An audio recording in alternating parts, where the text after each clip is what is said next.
Miller bercanda menepuk pantat sekretaris bosnya dan langsung tertangkap oleh sang bos. Anehnya, bos itu tidak memanggil polisi. Sebaliknya, ia malah menjanjikan promosi dan kenaikan gaji kepada Miller. Syaratnya, Miller harus tetap tinggal dan lembur malam itu. Miller sangat bingung, tetapi akhirnya ia setuju. Ia tidak tahu bahwa keputusan itu akan membuatnya menyesal seumur hidup. Tepat tengah malam, Miller berjalan keluar dari kantor dan melihat sesuatu di lorong.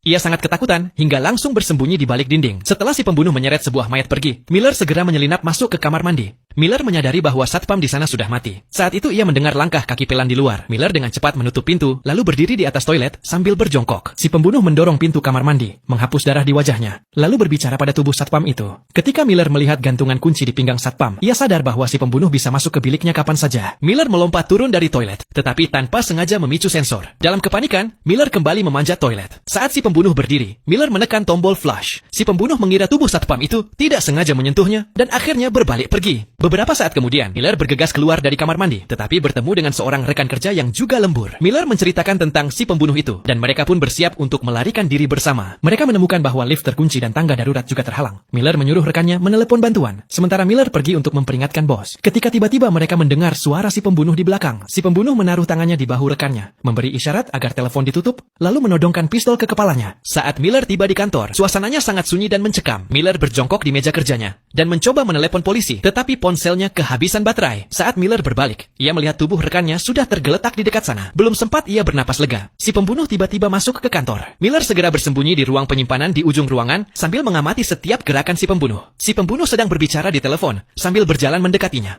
Ia bersiap menyerang begitu pintu terbuka. Namun tiba-tiba telepon berdering. Si pembunuh berbalik menuju meja Miller. Miller berlari keluar dari ruang penyimpanan dan sprint menyusuri lorong. Si pembunuh melihat nama penelepon di layar. Itu adalah pacar Miller. Saat melihat nama dan fotonya, ia langsung tahu targetnya ada di dekat situ. Sementara itu, Miller sudah masuk ke ruangan lain. Ia menyalakan tumpukan kertas untuk mencoba memicu alarm asap. Namun setelah menunggu, alarm tidak juga berbunyi. Miller melihat gedung di seberang dan melihat seseorang masih bekerja lembur. Ia pun melompat ke atas meja dan melambaikan tangan dengan panik meminta bantuan. Si pembunuh mencium bau asap dan berjalan menuju ruangan itu dengan pistol terangkat.